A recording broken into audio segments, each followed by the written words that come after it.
অবশেষে Iran Israel যুদ্ধে সরাসরি জড়িয়ে পড়ল আমেরিকা। ইরানের অন্তত ৩টি পরমাণু কেন্দ্রে হামলা চালিয়েছে মার্কিন বাহিনী। প্রেসিডেন্ট ডোনাল্ড ট্রাম্প রোববার সকালে নিজেই এ তথ্য জানিয়েছেন। ট্রাম্পের দাবি, ইরানের ফোর্দো, নাতাঞ্জ ও ইস্পাহানে অবস্থিত ৩টি পরমাণু কেন্দ্রে সফলভাবে হামলা চালিয়েছে তার বাহিনী। এই হামলায় অত্যাধুনিক B-2 স্টেলথ বোমারু বিমান থেকে ৬টি বাংকার বাস্টার বোমা ফেলেছে আমেরিকা।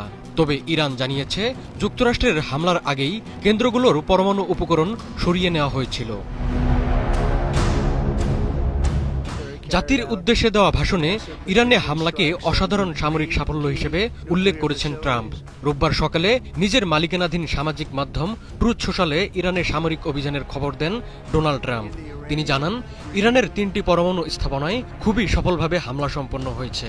হামলায় অংশ নেওয়া সব বিমান এখন ইরানের আকাশসীমার বাইরে। ইরানে হামলাকে মার্কিন যুক্তরাষ্ট্র, ইসরায়েল ও পুরো বিশ্বের জন্য এক ঐতিহাসিক মুহূর্ত হিসেবে উল্লেখ করেছেন ট্রাম্প। নিজেদের পরমাণু স্থাপনায় মার্কিন হামলার কথা স্বীকার করেছে ইরান। তবে যুক্তরাষ্ট্রের হামলার আগেই ৩টি পরমাণু কেন্দ্রের পারমাণবিক উপকরণ সরিয়ে নেওয়া হয়েছিল বলে জানিয়েছে ইরান।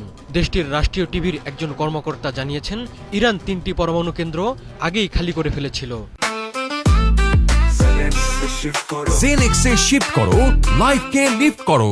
ট্রাম্পের কথা সত্যি হলেও ইরান বড় ধরনের কোনো ক্ষয়ক্ষতির মুখে পড়েনি, কারণ পারমাণবিক উপকরণ আগেই সরিয়ে ফেলা হয়েছিল। ফলে সেখানে এমন কোনো পদার্থ নেই যা তেজস্ক্রিয়তা সৃষ্টি করে। ইস্পাহানের নিরাপত্তা বিষয়ক ডেপুটি গভর্নর আকবর সালিহি জানান, নাতাঞ্জ ও ইস্পাহানে বেশ কয়েকটি বিস্ফোরণের শব্দ শোনা গেছে।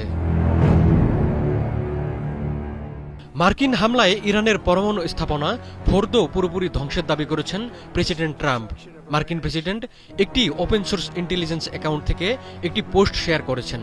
ওই পোস্টে বলা হয়েছে, শক্তিশালীভাবে সুরক্ষিত ফোর্দো পারমাণবিক স্থাপনা শেষ হয়ে গেছে। তবে কাতার ভিত্তিক সংবাদ মাধ্যম আল জাজিরা জানিয়েছে, ফোর্দো পরমাণু কেন্দ্র সত্যিই ধ্বংস হয়েছে কিনা সেটি এখনো নিশ্চিত নয়। কেননা ট্রাম্প যে সূত্রের বরাত দিয়ে কেন্দ্রটি ধ্বংস হয়ে যাওয়ার তথ্য জানিয়েছেন, সেটি সরকারি বা সামরিক কোনো সূত্র নয়, যার তথ্য প্রায়শই যাচাই বাছাই ছাড়াই প্রকাশ করা হয়। মার্কিন সংবাদ মাধ্যম এক্সিওস জানিয়েছে, অত্যাধুনিক B-2 স্টেলথ বোমারু বিমান ব্যবহার করে ইরানের ফোর্দো পরমাণু কেন্দ্রে হামলা চালিয়েছে যুক্তরাষ্ট্র। মাটির ২৬২ ফুট গভীরে থাকা পরমাণু কেন্দ্রটিতে হামলা চালাতে ৩০,০০০ পাউন্ডের বাংকার বাস্টার বোমার প্রয়োজন ছিল, যেটি শুধুমাত্র B-2 বোমারু বিমানের ছোড়ার সক্ষমতা আছে। এর আগে ইরানের সর্বোচ্চ নেতা আয়াতুল্লাহ খামেনি বলেছিলেন,